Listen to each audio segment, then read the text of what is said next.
Des couloirs déserts, sans aucun bruit de voisinage, des résidences presque vides. C'est le nouvel environnement de très nombreux étudiants étrangers obligés de rester en France, comme Glenn, qui ne croise presque plus personne depuis un mois. J'imagine que la plupart des gens ils sont partis rejoindre leur famille, donc voilà. Et donc confinés là dans 19 mètres carrés, 18 mètres carrés. Ouais, c'est clair qu'au bout d'un moment ça prend la tête, mais je peux rien faire de plus parce que je me dis que c'est pour la santé de tout un chacun aussi. Il n'est sorti que 2 fois depuis le début du confinement et prend régulièrement des nouvelles de sa famille au Gabon. Ouais, eux, ils sont obligés d'être en case, en case, en case. Oui.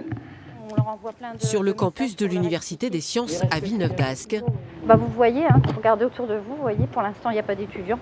environ la moitié des chambres se sont vidées au début du confinement. Mais c'est important quand même que les étudiants sachent qu'on est toujours là pour eux et qu'on n'est pas, qu'on les a pas abandonnés et qu'on continue à faire ce combat ensemble en fait. Parce que c'est vrai que c'est une période qui est beaucoup plus anxiogène. Zakaria n'a pas voulu rentrer en Algérie. En plus de ses études, il est veilleur de nuit dans la résidence. La nuit, le jour, tout est chamboulé.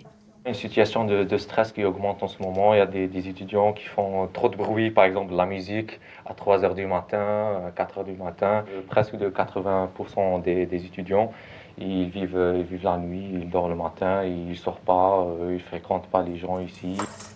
Et parfois, comme Ingrid, c'est pour la famille au pays qu'on s'inquiète. La sienne est au Brésil, où le président Bolsonaro est très critiqué pour sa gestion de la crise. Vous vous inquiétez pour eux, ils s'inquiètent pour vous? Oui, oui. Parce qu'au Brésil, c'est un peu plus difficile, à mon avis. Et un de président qui pense que la situation du coronavirus, c'est pas très grave. Et c'est grave. Nous savons que c'est grave. Inquiets, loin de leur famille et confinés, le double isolement des étudiants étrangers en France.